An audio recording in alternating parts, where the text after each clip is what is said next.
ಪ್ರಜ್ವಲ್ ರೇವಣ್ಣ ಭಾರತಕ್ಕೆ ಆಗಮಿಸೋದು ಕನ್ಫರ್ಮ್. ಪ್ರಜ್ವಲ್ ವಶಕ್ಕೆ ಪಡೆಯೋದಕ್ಕೆ ಇಮಿಗ್ರೇಷನ್ ವಿಭಾಗದ ಅಧಿಕಾರಿಗಳ ಸಿದ್ಧತೆ. ಪ್ರಜ್ವಲ್ ರೇವಣ್ಣ ಬಂಧನಕ್ಕೆ ಆಗ್ರಹಿಸಿ ಹಾಸನದಲ್ಲಿ ಬೃಹತ್ ಹೋರಾಟ ನಡೆಯಿತು. ಚೇತನ್ ಹಾಗೂ ಲಿಖಿತ್ ಗೌಡಗೆ ಫೈನಲಿ ಜಾಮೀನು ಮಂಜೂರು. ಸಿಎಂ ಡಿಸಿಎಂ ವಿರುದ್ಧ ವಾಮಾಚಾರದ ಪ್ರಯೋಗ ಆಗಿದೆಯಾ?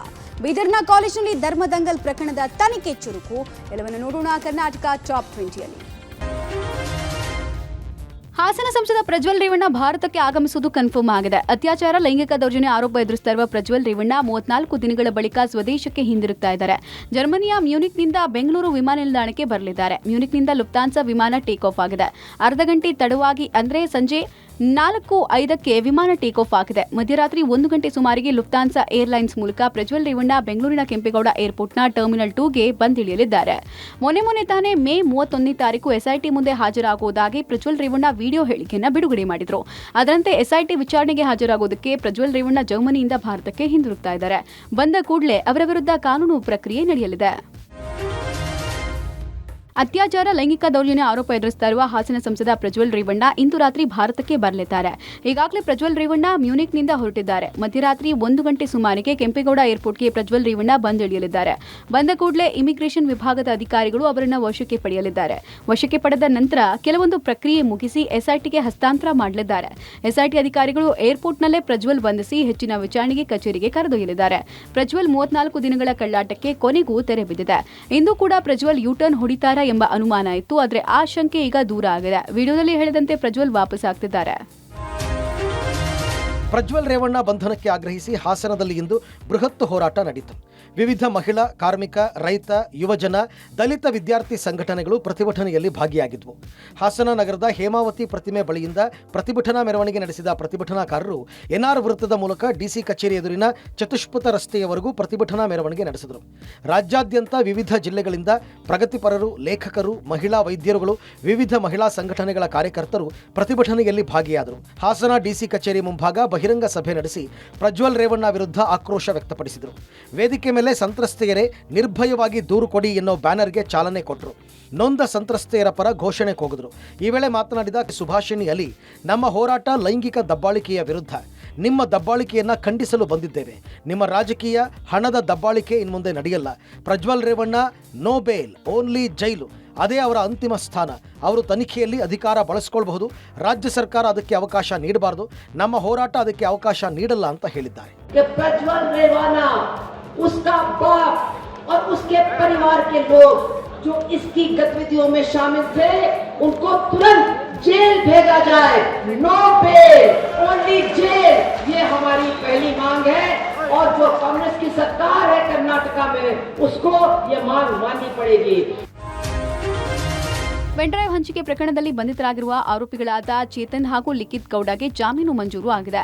3ನೇ ಅಧಿಕ ಜಿಲ್ಲಾ ಮತ್ತು ಸತ್ರ ನ್ಯಾಯಾಲಯದಿಂದ ಚೇತನ್ ಹಾಗೂ ಲಿಖಿತ್ ಗೌಡಗೆ ಜಾಮೀನು ಸಿಕ್ಕಿದೆ. ಪೆನ್ಡ್ರೈವ್ ಹಂಚಿಕೆ ಪ್ರಕರಣ 6ನೇ ಮತ್ತು 7ನೇ ಆರೋಪಿಯಾಗಿರುವಂತಹ ಯಲಗುಂದ ಚೇತನ್ ಹಾಗೂ ಲಿಖಿತ್ ಗೌಡ ಪ್ರೀತಮ್ ಗೌಡ ಆಪ್ತರಾಗಿದ್ದಾರೆ. ಮೇ 12ನೇ ತಾರೀಕು ಚೇತನ್ ಹಾಗೂ ಲಿಖಿತ್ ಗೌಡನನ್ನ ಬಂಧಿಸಿದ ಎಸ್ಐಟಿ ಟೀಮ್ ವಿಚಾರಣೆ ನಡೆಸಿತ್ತು. ಬಂಧಿಸಿದ 18 ದಿನಗಳ ಬಳಿಕ ಚೇತನ್ ಹಾಗೂ ಲಿಖಿತ್ ಗೌಡಗೆ ಜಾಮೀನು ಮಂಜೂರಾಗಿದ್ದು ಇಂದು ಸಂಜೆ ಅಥವಾ ನಾಳೆ ಇಬ್ಬರು ಜೈಲಿನಿಂದ ಬಿಡುಗಡೆಯಾಗುವ ಸಾಧ್ಯತೆ ಇದೆ. ಸದ್ಯ ಚೇತನ್ ಹಾಗೂ ಲಿಖಿತ್ ಗೌಡ ಹಾಸನದ ಸಂತೆಪಟ್ಟಿಯಲ್ಲಿರುವ ಜಿಲ್ಲಾ ಕಾರಾಗೃಹದಲ್ಲಿದ್ದಾರೆ. ಸಿಎಂ ಡಿಸಿಎಂ ವಿರುದ್ಧ ವಾಮಾಚಾರ ಮಾಡಿಸಿದ್ರ? ಹೀಗೊಂದು ಅನುಮಾನವನ್ನ ಡಿಸಿಎಂ ಡಿಕೆ ಶಿವಕುಮಾರ್ ವ್ಯಕ್ತಪಡಿಸಿದ್ದಾರೆ. ನನ್ನ ಮೇಲೆ ಸಿಎಂ ಮತ್ತು ನಮ್ಮ ಸರ್ಕಾರದ ಮೇಲೆ ಕೇರಳದಲ್ಲಿ ದೊಡ್ಡ ಪೂಜೆ ನಡೀತಾ ಇದೆ ಅಂತ ಡಿಸಿಎಂ ಡಿಕೆ ಶಿವಕುಮಾರ್ ಗಂಭೀರ ಆರೋಪ ಮಾಡಿದ್ದಾರೆ. ಕೇರಳದಲ್ಲಿ ನಮ್ಮ ಮೇಲೆ ನಮ್ಮ ಸರ್ಕಾರದ ವಿರುದ್ಧ ಯಾಗ ನಡೀತಾ ಇದೆ. ಯಾರು ಮಾಡ್ತಿದ್ದಾರೆ, ಎಲ್ಲಿ ಮಾಡ್ತಿದ್ದಾರೆ ಅಂತ ಎಲ್ಲ ಬರ್ಕೊಟ್ಟಿದ್ದಾರೆ. ನನ್ನ ವಿರುದ್ಧ ಶತ್ರು ಭೈರವಿ ಯಾಗ ಮಾಡ್ತಿದ್ದಾರೆ. ಕೇರಳದ ರಾಜರಾಜೇಶ್ವರಿ ದೇವಸ್ಥಾನದ ಆಸುಪಾಸಿನಲ್ಲಿ ಈ ಯಾಗ ಮಾಡ್ತಿದ್ದಾರೆ. ಈ ಯಾಗಕ್ಕೆ ಪಂಚಬಲಿ ಕೊಡ್ತಾ ಇದ್ದಾರೆ. ಕೆಂಪು ವಸ್ತ್ರ, 21 ಮೇಕೆ, 3 ಎಮ್ಮೆ, ಕಪ್ಪು ಬಣ್ಣದ 21 ಕುರಿ, 5 ಹಂದಿ ಬಲಿ ಕೊಡ್ತಿದ್ದಾರೆ. ಈ ಯಾಗ ಮಾಡೋಕೆ ಅಘೋರಿಗಳ ಮೊರೆ ಹೋಗಿದ್ದಾರೆ ಅಂತ ಆರೋಪಿಸಿದ್ರು. ಅವರು ಪ್ರಯತ್ನ ಮಾಡ್ತಿದ್ದಾರೆ, ಮಾಡ್ಲಿ, ಅದು ಅವರ ನಂಬಿಕೆ. ಅವ್ರು ಏನೇ ಪ್ರಯೋಗ ಮಾಡ್ಲಿ, ನಾವು ನಂಬಿರುವ ಶಕ್ತಿ ನಮ್ಮನ್ನ ಕಾಪಾಡುತ್ತೆ ಅಂದಿದ್ದಾರೆ.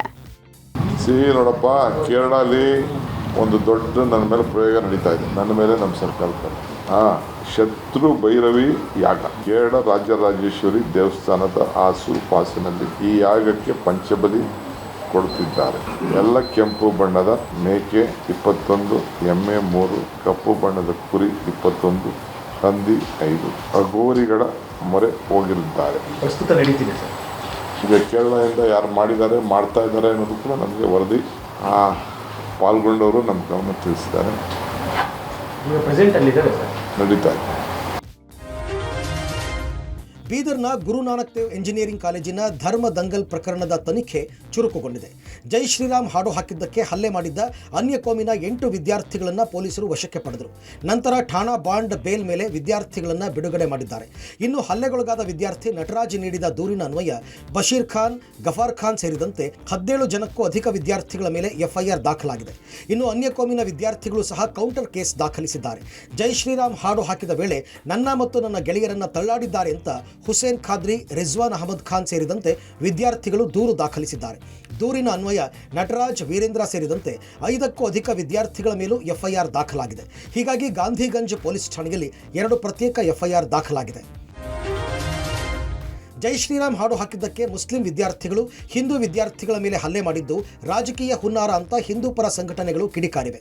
ಉಸ್ತುವಾರಿ ಸಚಿವ ಈಶ್ವರ್ ಖಂಡ್ರೆ ಹಾಗೂ ಪೌರಾಡಳಿತ ಸಚಿವ ರಹೀಂ ಖಾನ್ ಹುನ್ನಾರದಿಂದಾಗಿ ನಮ್ಮ ಹಿಂದೂ ವಿದ್ಯಾರ್ಥಿಗಳ ಮೇಲೆ ಉದ್ದೇಶಪೂರ್ವಕವಾಗಿ ಎಫ್ಐಆರ್ ದಾಖಲಾಗಿದೆ ಅಂತ ಆರೋಪ ಮಾಡಿದ್ದಾರೆ.